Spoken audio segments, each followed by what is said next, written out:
Welcome to Public Forum, a community outreach program produced at North Idaho College on the shores of Lake Coeur d'Alene. Featuring guests from around the globe addressing a wide variety of subjects, Public Forum serves to educate and enlighten. Please join host and moderator, political scientist Tony Stewart, in welcoming today's guest. We're pleased to welcome you to today's program. As many of our viewers know, we've been doing this program for 31 years, and what's so interesting, no matter how long you do a program, there's a subject that you've never done before, although there are many subjects that we do repeat over time, or at least the area of subject matter. Today we're going to talk about figure skating, and we're very fortunate to have two young people with us that are in the public schools, one a junior and one a senior, and it's my understanding they're going to be going to a contest in Arizona before long, and we also have their coach with them today, and we're going to welcome her first. We're very pleased to have on our program Corrine Coonsley Watson. Thank you for being with us. We're so delighted you're here, and thank you for sharing your two figure skaters with us today. Welcome to the program. Thank you very much. And I'm equally pleased to welcome the two skaters. First of all is Kelly Budvarson, who is at Lake City High School in Coeur d'Alene. I believe you're a junior. Mm-hmm. Welcome to our program.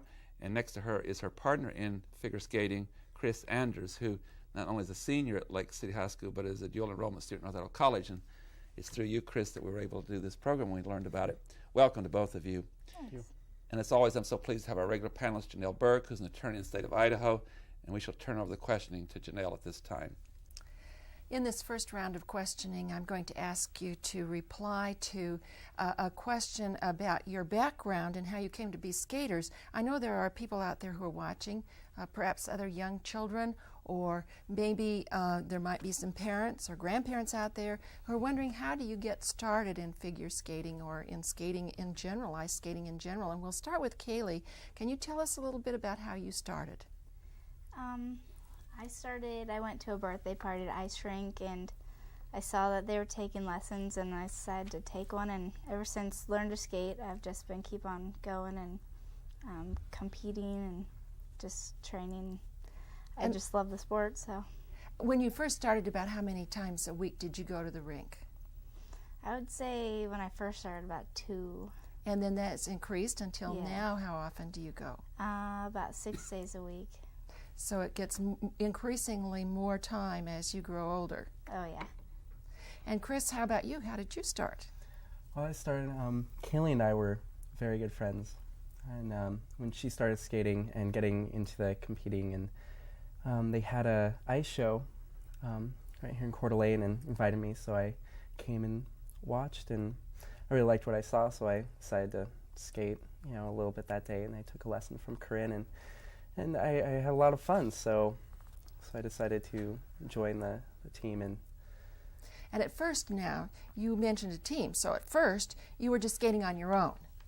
And then eventually you became a team member. About when did you become a team member? About how old were you? Oh, I don't know, about 14. Yeah. So after you'd been skating a while, then you became a team member. And that requires a lot more commitment on your part, right? It does. It requires me to come to practice on a regular basis and push myself too. How many people are on your team? I'm not sure. 12. About 12 people, yeah. Now I have a question for our coach, Corinne. And I want to ask, how did you become a coach? Were you a skater first and then you became a coach? How did you become interested in that?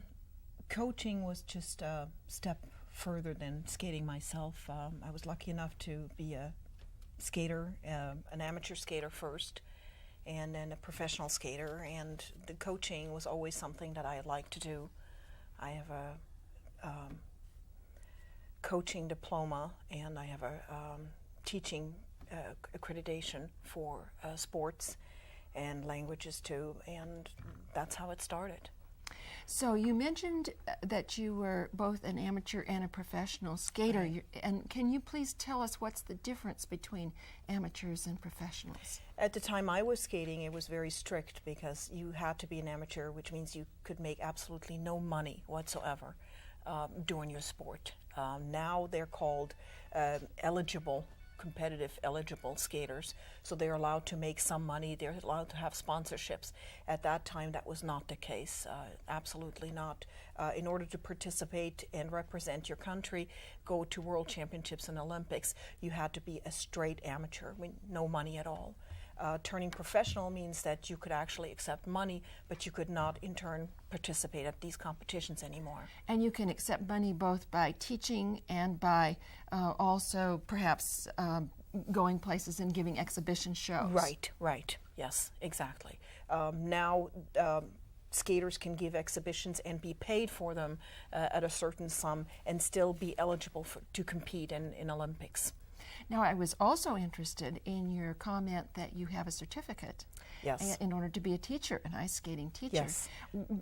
Who controls the certificates, or where do you obtain those certificates? I'm originally Swiss, and I did all my university work and my PhD in Switzerland. So in America, there is no certification of the coaches. It's a voluntary thing. Almost anybody, unfortunately, can turn to a coach. After a few months or years, it becomes obvious whether they are good coaches or not. But here, there's no regulation. It's absolutely voluntary. That's very interesting. It's really fascinating. And thank you for joining the students today. You have an incredibly impressive background. And let me talk a little more to you, and then I'll talk with the skaters. But you've indicated that you started out in amateur figure skating, Yes, I did. and then you became a professional. Right. Would you just share a little bit with us of your professional career? I assume you probably skated in competition around the world. Right. I was fortunate enough to have a brother that was into skating as well. We skated both singles and pairs, mostly competed in pairs. We were 9-time national champion. And that was in Switzerland? In Switzerland, yes. Well, congratulations. Yes, thank you. We competed in World Championships and Olympics, and eventually won the professional World Championships. Well, that's just so wonderful. You're just so highly qualified. Now you are operating out of Spokane, Washington. Is that correct? Actually, out of the Spokane Valley, yes. Okay. And so then you have the different skaters and teams. Just share a little bit more with us about your team or teams, and do they do competition around the country? And just a little bit more. Again, I'm thinking of our viewers who may want to, young people may want to get in touch with you, and so we'll give them that opportunity. Well, we have to start with what they call Learn to Skate program that is run through our club, the Inland Northwest Figure Skating Club, and that's where most people would start to take a few lessons. It's a group situation for pretty much all skill levels. From there, they would progress into a private lesson situation, and there are some other coaches and myself, and we would teach these kids the basics, the fundamentals, and from there on, depending to how much talent they show, how many tests they pass in order to move up through the competition. And yes, some of them travel almost all over the country to compete.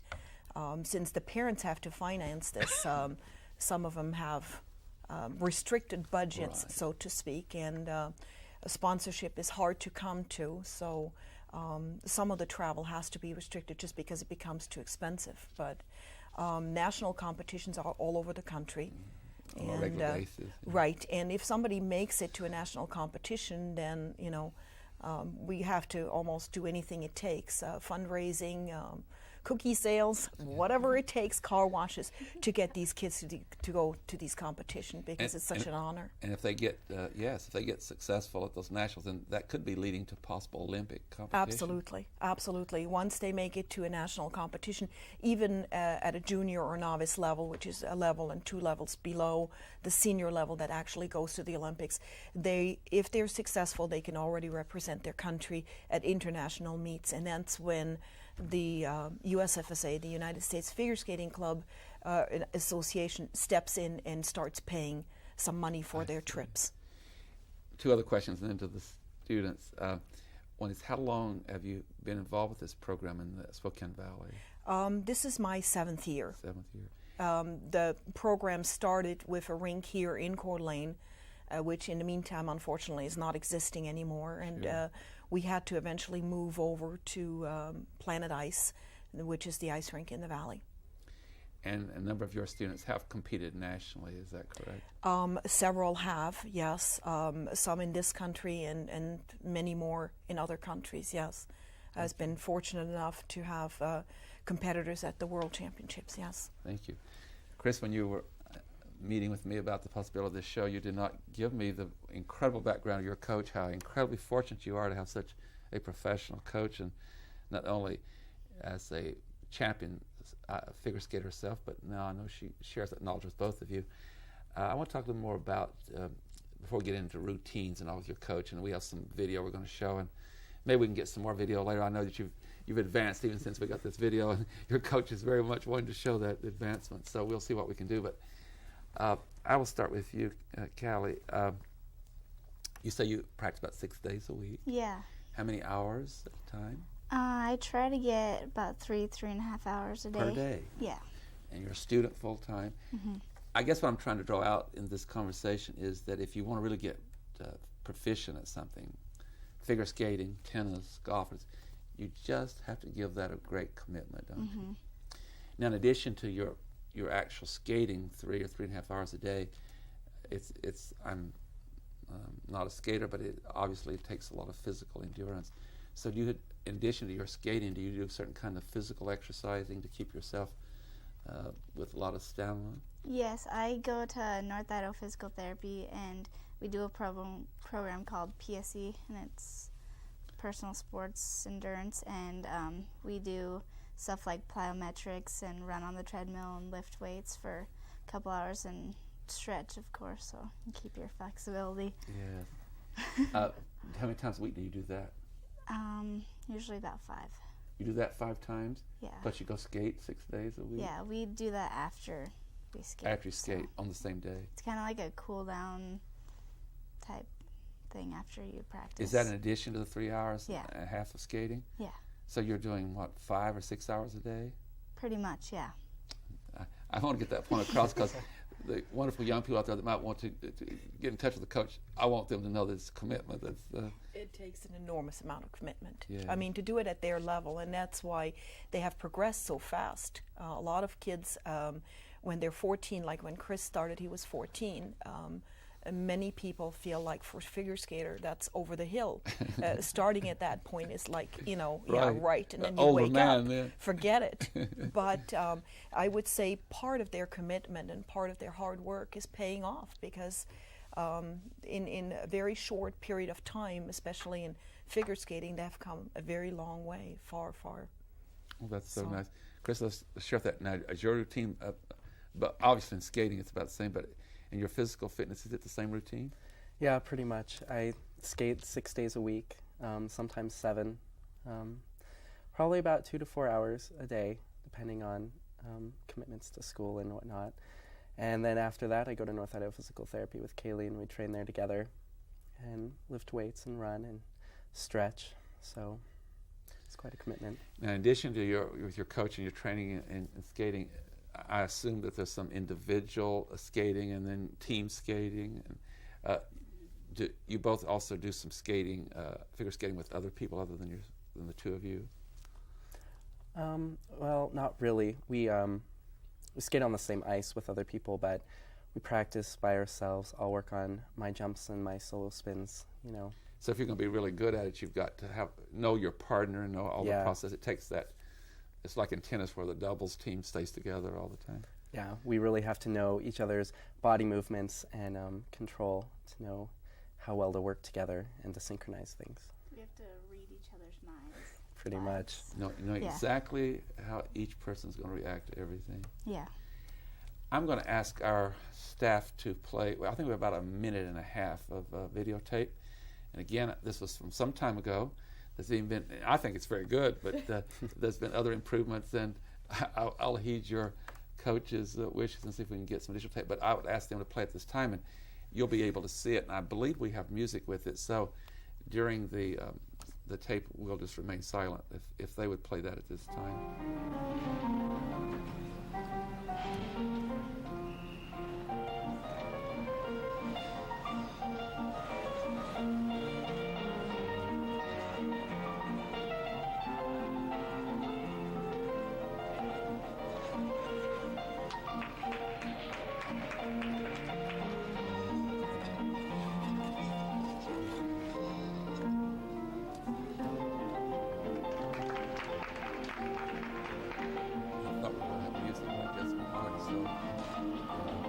us musically.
Situation before they actually need it.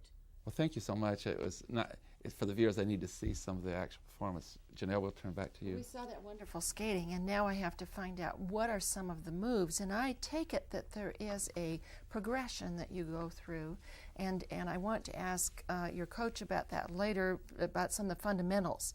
But for right now, can you explain to us, and let's start with Chris this time, and ask what some of the fundamental types of skating things that we watch on television are. Just describe to me what some of the things are that we might have seen. Well, normally if you're watching the television, you're seeing the senior skaters, the top level ones, and you're going to watch the triple jumps. Okay, a triple jump. And does that mean they go around 3 times? Yeah, they'll jump. Okay. They'll take off, turn 3 times in the air, and then land. And it's always incredible to me that you can make your body move that fast before it comes down, because I'm much closer to the earth than that.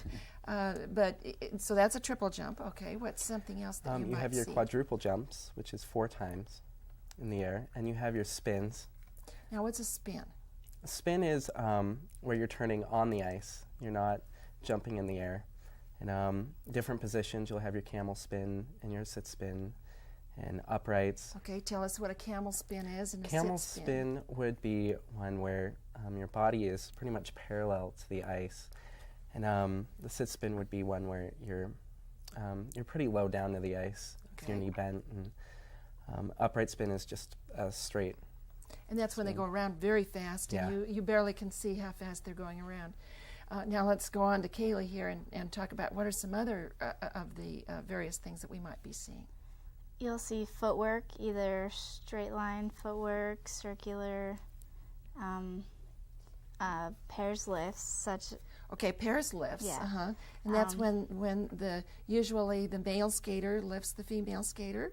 Yeah, most always. You'll see the males lift the female. And what are some others? They'll do throws where the boy will throw the girl. If they're senior level, junior level, most likely they'll do a throw triple or there's. And when you say a throw triple, what do you mean? He throws her and she does a triple jump, and she usually gets higher than she will in just doing a jump by herself, and then because of he's throwing her. Yeah, the extra force, and you'll see very other lifts. Those are all things that we can watch for then when we're watching on television, that we know what we're seeing is that actually these are various moves that you learn and you practice. Now I want to ask Corinne something about the foundation, and I take it that it's very important to get a firm foundation and get one that's accurate, because you can't progress past a certain point, I suppose, if you don't have the fundamentals. You're absolutely right. For Kaylee and Chris, the reason why they progress so fast in pair skating, which they've only done a few months now, is because they were very strong single skaters. So if you have the good foundation as a single skater, because pairs is just going from singles and beyond. They do everything the single skaters do, plus they do all the pair moves. Like Kaylee said, lifts and throws, but then there's pair spins as well. There's death spirals, which usually is when the girl is very low, close to the ice and riding around. Almost with her hair Absolutely, with her head ice. very, very close. That's called a death spiral. There are several of these. So to learn these moves, you have to have a pretty good control of your own body already, because now you're doubling up, and if Chris wasn't strong enough physically and strong enough as a skater, it would be very scary for Kaylee to get up there and having to perform her own positions and changes of position on top of Chris if he wasn't stable and strong enough. Now, one of the things that happens in this, I suppose, is a lot of individual practice as well as a lot of practice together. And when you're practicing individually, is it important to always do it as correctly as possible? Yes, for obvious reasons. Practicing something that's not correct isn't going to get you much further. Correct things, they usually look the same. So you're synchronizing moves without even practicing with your partner. All the individual jumps and spins in pairs, they have to be at the same time. So if you start a spin and one of the skaters spins faster, it will become very obvious because it's not synchronized anymore. If one of the skaters jumps higher, then he or she will be in the air longer than the other partner, and therefore it doesn't land at the same time. These things, they're very, very hard to synchronize because you're concerned about landing your own jump, but you're also concerned about doing it to the music, at the right place, and with your partner. So it just puts another spin to difficulty. Now that brings me to another question. Music, of course, is near and dear to my heart, and so... She is a musician, if I can interrupt to say. Right. She has a degree in it, among other things that she has degrees in. And so you have to be very careful in the selection of your music. Yes, that's true. And so how do you decide? I mean, I might have a favorite song and I would like to use that one, but how do you decide whether that's a good choice or not for me, for my talents, for my abilities? I'm looking at the style. We are somewhat restricted on music because we can't have any, it has to be instrumental. So anything with voices that actually say words is not permissible in competition. That eliminates a whole bunch of it. Rap and hard rock really is not inducive to skating because there's a flow to it that does not come out in these very, very hard beats. So we're looking at somewhat more music that fits the skater. You want to have something in a pair, especially at their level and age group. You can't go too cutesy. You want to have something strong without having them crushed by the music. It's so heavy that, they feel like, my gosh, there's weight on top of me, rather than being able to skate to the music and interpret the music. And probably a pretty good meter. Pretty steady meter, is that right? Something you want? We're looking at a beat that continues throughout the program. It may be a slower part to show that they have more lyrical moves in the program, and something a little bit faster to show that they have the speed and the tempo as well. But yes, it keeps pretty much in the same type of music. You don't want to cut 6 or 7 funny pieces together. You're an expert, you're a professional, and we're ignorant. So you have to bear with us in our questions because this is not our field. But I've watched figure skating for some time. It's so beautiful. It's an art. And if we've seen today, they have to be so well trained. And but I've noticed in the personalities, I guess, of some of the figure skaters come out. Their music's very different. The dress is very different. Would you share with us a little bit about that? I saw one single figure skater. He was dressed in very, very colorful things. The music was almost rock and live, whereas others are more, I guess I'd call it classical. Would you share with us the skaters themselves have a lot to do with determining, matching all that, the costume and the music to their personality? Yes, especially at that level. Okay. They're influenced by trying to find something new that hasn't been done. I mean, anybody that watches skating on a regular basis will realize that Carmen is very much liked. If you interpret a music that is very well known, then your risk of being put together, and if there was somebody that was better at it than you, then you lose, right, more or less. The search for something new sometimes takes ways that are not exactly inducive to that skater, but they have to try it. This is, like you said, an artistic sport. Besides being very athletic, they always look for new ways of interpreting new and different ways of the figure skating. Mm-hmm. In your 9 championships, and there's no telling how many times you performed, and with your brother, How did you go about choosing? I never heard that before. That's such a good point where you have to have some new variety and all in that process. Do you have a favorite music or way that you performed over all those years? Yeah, it helps when the music taste of the skaters, especially in a pair, is somewhat similar. My twin brother and I, which skated together, yes, our tastes were fairly similar. So it was never really a fight of like, I want rock and I can't stand it. But it's very important that both skaters like the piece of music, because they're going to be skating to it many, many, many, many hours. And if you hear a piece over and over and you're supposed to become part of it, then if you don't like it, it doesn't help your skating. So it's very important that they like what they hear when they have to skate to it. We were fortunate with Kaylee and Chris. We found something that just by picking up a CD at the library and playing it at the rink, and they both said, ooh, we like that. So I made a note of that, and it eventually became a program now that they're strong enough to skate to it. That's really interesting. We don't have much time left, but I hear your coach saying what she did. I could see why a twin brother would be great, because you would tend to think alike, but you're not brothers and sisters. So, but you do have a lot in common, your taste, and also that maybe that's one of the reasons why you've become good skaters together. Kelly, would you like to address that?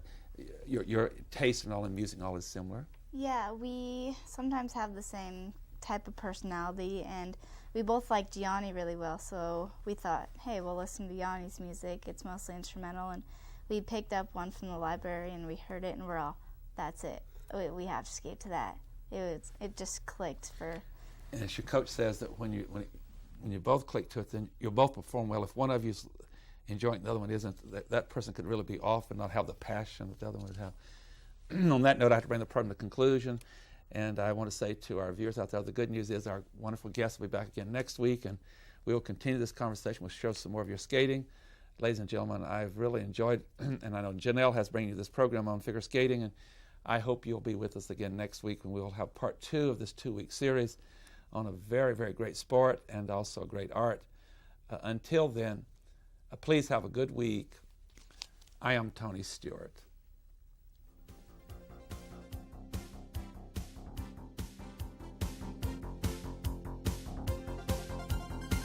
Recorded on the campus of North Idaho College, Public Forum is the longest-running in-house college production on PBS. Each episode is pre-recorded live and is an educational outreach from North Idaho College. Please join us at this same time next week for another edition of Public Forum on this public television station.